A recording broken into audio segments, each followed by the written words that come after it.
Hello everyone. For today's video I thought I would go through this book. I recently was in Cincinnati and I took a tour of the Union Terminal Station, and you can watch that video.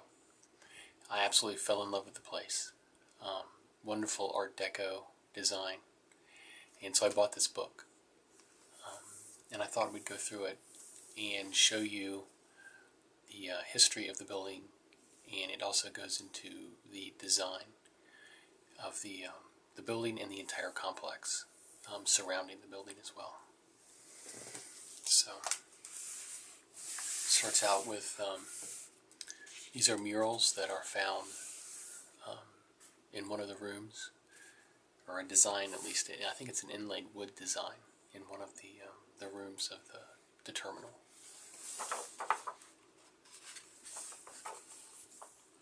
And I'll also do a little bit of reading from it as well.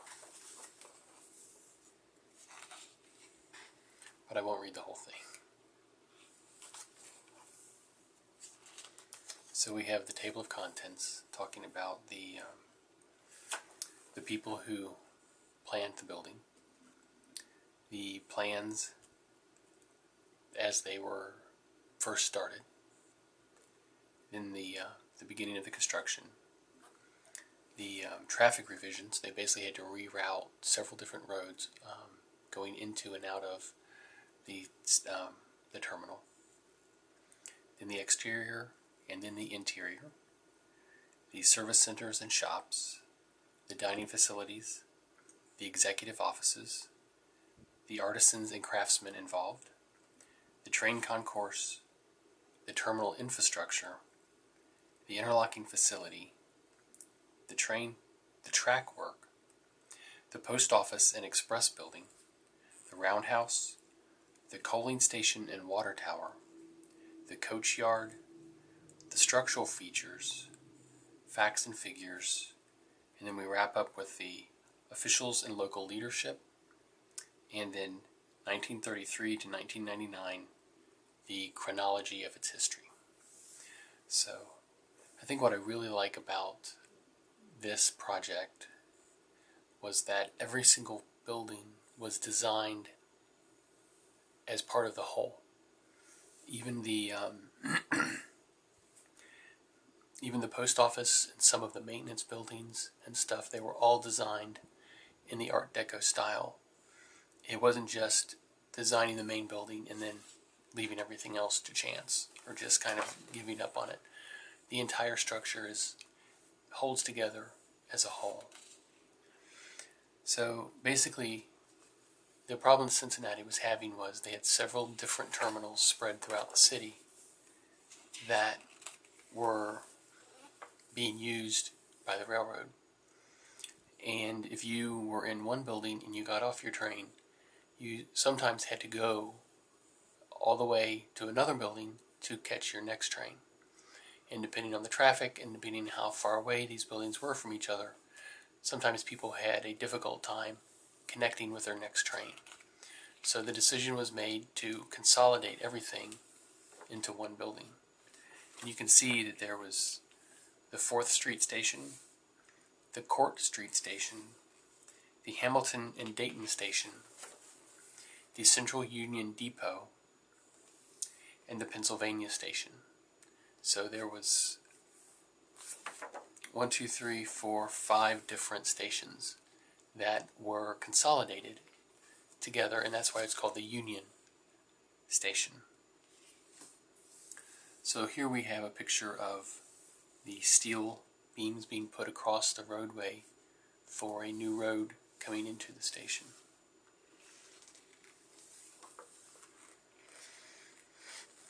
And here's a map of where the river is here. This is the Ohio River. And the existing roads coming in to the area of where the station is going to be. And here we have it pointing right here, the new Cincinnati Union Terminal.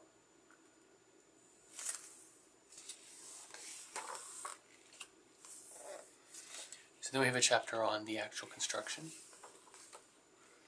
this old actual steam shovel with actual steam. This looks almost more like a trailer, a mobile home, than it does an actual vehicle. And it's digging up the dirt. And here they are working on the actual railroad. And a large fishing lake was in the path of the new landfill north of Guest Street. Locals caught fish by the bucketfuls.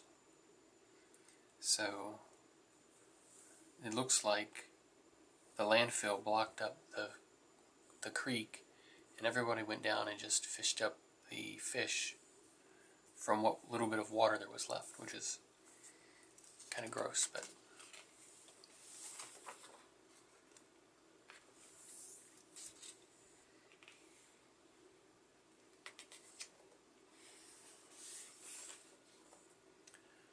so here they're dumping dirt and grading, starting to build up the land where the terminal is going to be.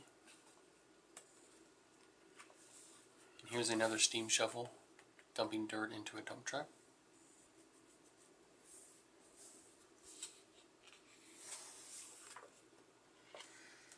And here's a general drawing of what the entire terminal will look like when it is finished. The terminal building is here, and the railroad tracks come this way and stop underneath here. And these black bars are the covered walkways that people would go in and out of, getting on and off the train, and then the trains would leave through here. Or I suppose they could come up through here and then leave that way as well. So then the next chapter is talking about the revisions to the traffic.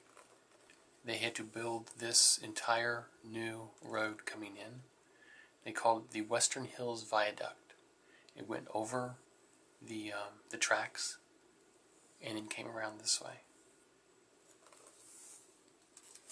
Here's the steel frame of the beginning, and they built a wooden form to pour the concrete for this rounded arch here.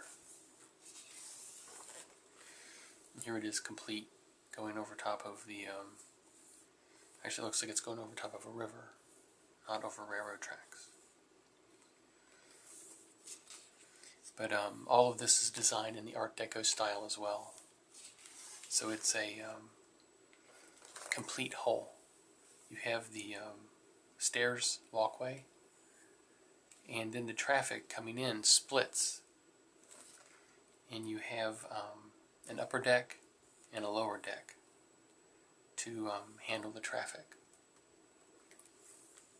And then here's another bridge going over a street. And you have these towers that were lit up on either side of the bridge. Here they are lit up. Just a beautiful design to these towers. They're very Art Deco, kind of a square look to them. And here we have the lower decks of the viaduct. Looks like you have the exit ramp here, or the entrance ramp coming up here, and it splits off on either side. So they could handle, I guess, cars on one level and trucks on another, or something like that. And here it is all lit up. So then we get on to the actual building itself. Here's what the entire property looks like. You have the proper building here, and the entrance and exit onto the train behind it. But you also have the roundabout here and a washing station, and you have the mail building, and you have an express building. So you have a whole lot of different things supporting the structure beyond just the main terminal building. So here they are laying the cornerstone, and it says 1931 on it, I believe. was the year they did that, started it. Then we have the steel structure, very similar to what they did with the bridge, and actually a very similar shape as well. And then here they're pouring concrete onto the structures, the wooden forms, to create the dome shape, all out of poured concrete. And here's the finished one taking place. And here you have the scaffolding. The artist Matchfield Keck is carving the two giant sculptures that are going to be on either side of the building.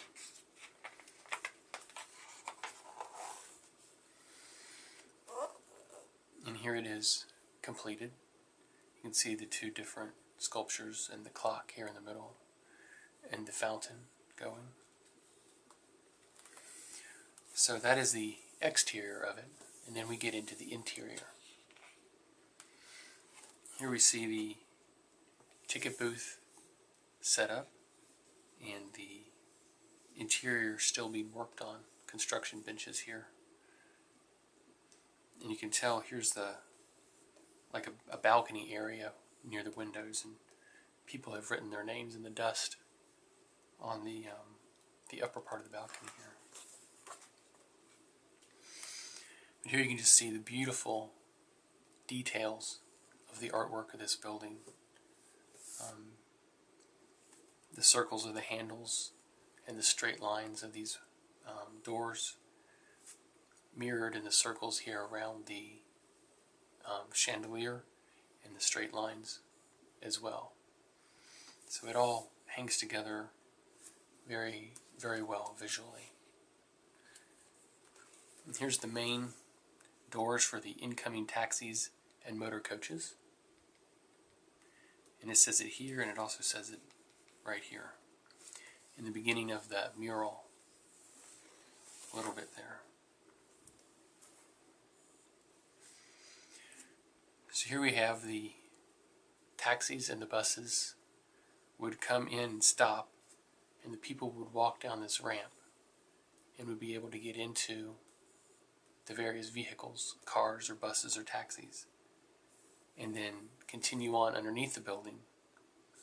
They would go down, the cars would go down this ramp and into this tunnel here. And then they would come out on the other side and continue on.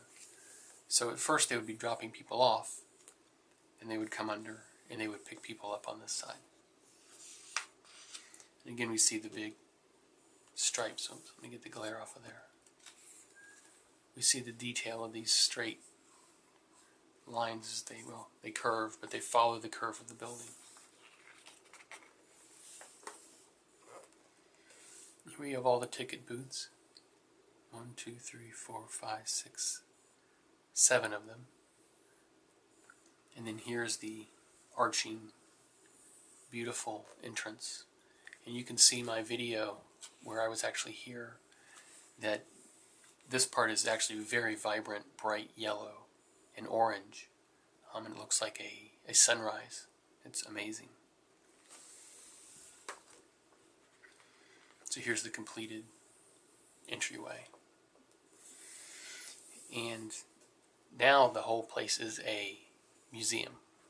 And they have several different exhibits there and an IMAX theater and stuff. But when this was actually a terminal, it had many different shops and many different things to cater to the traveler.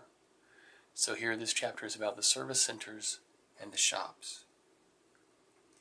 And this was the entrance to the barber shop that they had there. Again, sweeping rounded circular shapes, contrasting with the square right angles of the rest of it. And here we have a mural that was in the women's lounge, the women's dining room lounge. And this is a map showing where all of the different buildings, where all the different rooms were in the building. We had, as you came in, the entrance, We have the information booth. We have shops on this side and a small little theater to show movies. We have a toy store and a bookstore and a tea room. And this is where the ice cream shop was that I ate at. We have the ticket counters here. And we have a lunchroom back here. And then we have a dining room. We have the restrooms on either side. We have a women's lounge and a men's lounge. The barber shop. And we have some offices back here for the people running the place.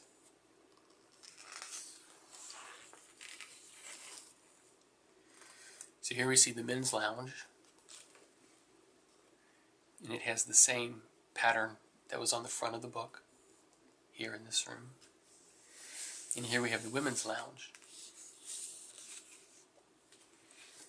the row of seats around.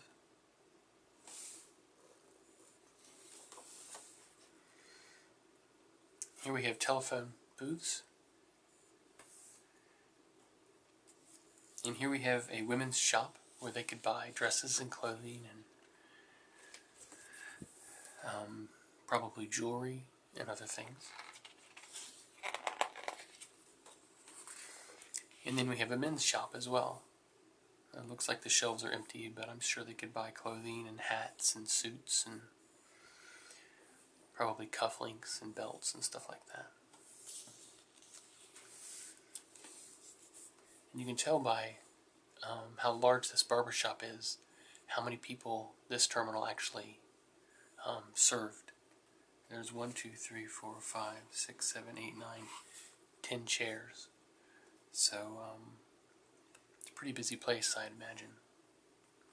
And here we have the bookshop, the bookstore.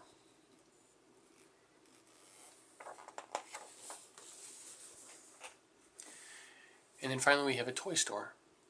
Here we have some stuffed animals and some trucks and other toys. It looks like there's a board game up here in the corner.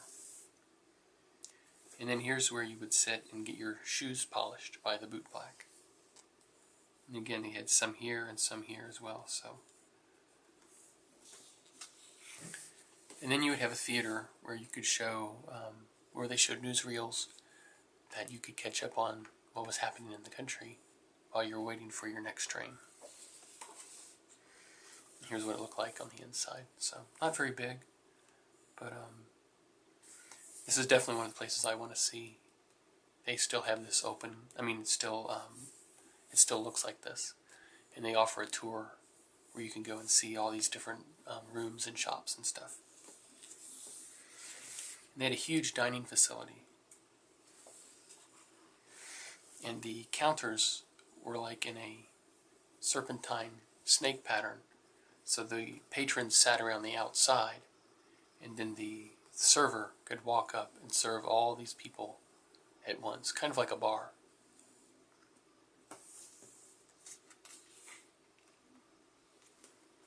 But again, you have these awesome light fixtures that have the curved and the straight mixed together. Wonderful, wonderful piece. And this is a more formal dining room instead of like a lunch counter set up like this is. This is more like a regular restaurant with tables and chairs you could sit down at and eat and be served. And this has this wonderful balcony, the curved railing. You could look out over the dining room. And then these are private dining rooms for probably more special occasions. And then some shots of the kitchen. And here's the ice cream parlor that I ate at, and it pretty much looks exactly like this. It still has the original murals, and kind of even the same chairs and tables. Here we have the executive offices. This is wonderful. This is all inlaid wood of the map of the United States. And all of this is inlaid wood as well. Very luxurious. I would love to see this room. And here we have the door. It's curved, following the wall. But then you have the entire structure of the Union Terminal above the door as a decoration. It's very nice. Here we have a desk that's circular and a couch that's circular, and it all fits in this room, and the whole thing ties together. It's made special, custom, just to be in this room. The back of the chair is even curved to the same shape as the circles on the floor. It's amazing. I love that attention to detail.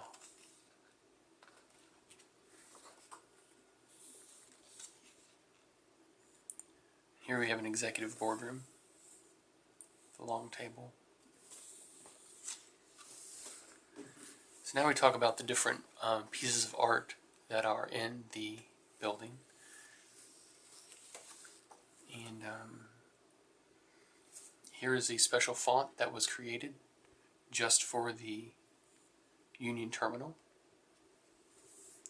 And this is Weinhold Rice, who was responsible for the murals on the inside.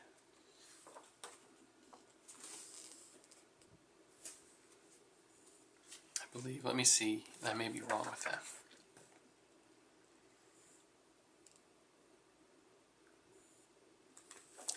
Because this is Pierre Burdel carving linoleum, the murals for the new station. So they may have had several artists working on them.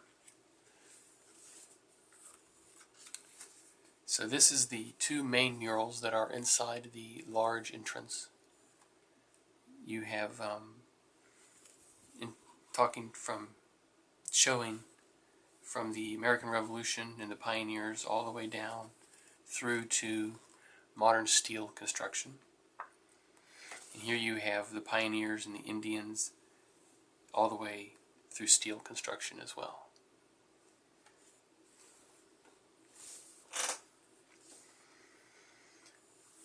And there were several other murals throughout the building depicting many of the different industries that were at work in Cincinnati. So you had aerospace, well, it wasn't be aerospace at this point in time, aeroplanes and part manufacturing. You had medicines and chemical manufacturing, inks and dyes, leather and tanning, laundry machine manufacturing, meat packing, a very big industry in Cincinnati, steel molding and casting, roofing and shingles making, printing and lithography, sheet metal manufacturing, soap manufacturing, radio broadcasting, the tool and die industry, the piano industry, and then this was the mural that was along the back wall as you went into your train. This room here no longer exists. It was torn down to make room for the IMAX theater. But you would enter in and walk down this long, broad hallway, and then there was doors on either side. You would go down and get onto your train, or you would come up from your train and enter this room. And all along the back wall was this amazing mural. And this is the only one that was not saved from the construction. But all of these are murals made up of, they're not paintings, they're made up of tiny bits of stone and linoleum and other pieces of colored material, showing all of the different things that were made in Cincinnati.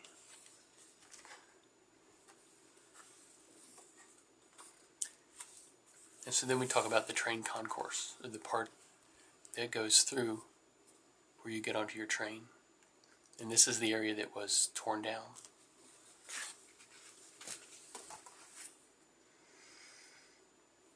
So here we have the main entrance. This is where you come in. And then the train concourse is over here. And you can see the entire length of this was huge. And you had each of these murals talking about the different manufacturing all along the hallway.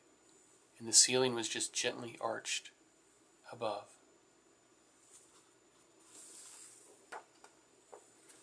So here's a shot of the entire thing. Very similar to an airport terminal where you would sit and wait for your plane.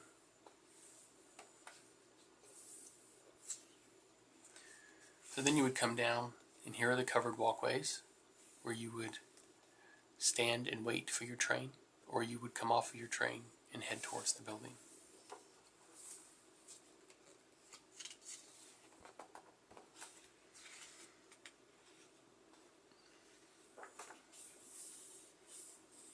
And here's an actual train. So then there was more than just the one main building, of course. There was many other buildings that supported the entire station. And this is the telegraph office.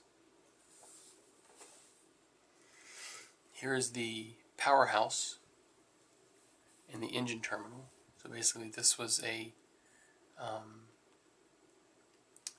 place where the electricity for the entire place was generated.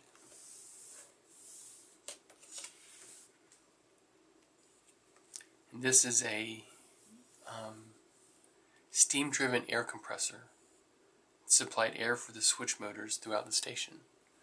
So they were all operated pneumatically and not electrically. This is very interesting. And this is the master clock relay panel. It says all the clocks from the entire facility were driven from here to keep unified time throughout the facility. Again, something you don't necessarily think of, but very important when you're talking about trains and schedules. Battery charging ports. Here they are building the powerhouse station. And then this is called the interlocking facility. And I believe this is basically the main place that they kept track of who was coming in, what trains were coming in and going out, and where they could switch all of the different tracks to direct the trains in and out. Very important piece of equipment. And here's all the different wires that connected the building to all the different tracks. So here's one of the switching stations. And then here we have a shot of the many different tracks approaching the station. Tracks all over the place. It's an amazing network that had to be managed. And here's a shot from the air of what it looked like. All of this here. And here's the main terminal. More tracks. And here's the post office. Trains would pull up and dump the mail into these sorting bins. And people would man them. Chutes. Looks kind of like an airport luggage station.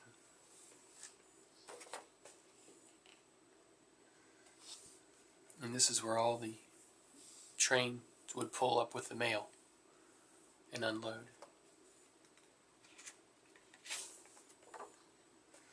Then we have the roundhouse, where all the trains were housed and maintained. Beautiful round spoke design with the turning round table here in the middle to shuttle the trains in and out. And here the coal station and water tower. Again, very necessary. And here we have the coach yard, which is basically the place that maintained all the automobiles for the facility. Again, even though this is a lowly building for just not a main function, it is still designed in the Art Deco style. Not as ostentatious, but certainly thought and attention were given to its design.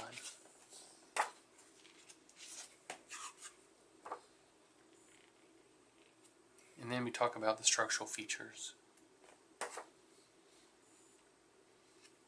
The steel framework for the Great Dome. Putting in the steel structures for the roads that were going in and out. Then it finishes up with just some facts and figures about the facility. Work was started in August 1929 and completed March 31st, 1933. The total cost was $41 million. It included the purchase of ground and readjusting the railroad facilities. It is 287 acres. 97 miles of track were laid. 22 distinct buildings constructed. 8,250,000 bricks were used. 45,421 net tons of steel used in bridge and building construction. The water consumption estimated to be around 550 million gallons per year. 225,000 pounds of live steam was the capacity of the boiler house. 8,500,000 kilowatt hours of purchased electrical energy used every year. The station could accommodate daily 17,000 people and 216 trains, 108 in and 108 out. The train concourse was 450 feet long and 80 feet wide. 8 station platforms extended 1,600 feet.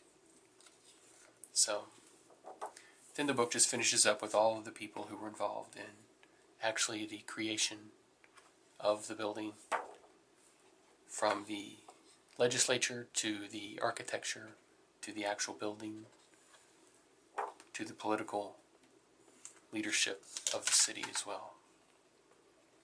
So, and this is just a chronological history of the entire project. So I hope you've enjoyed this. My battery is about to run out, that's why I'm finishing up quickly. Please subscribe to my channel. Thank you for watching, and I will see you later. Bye.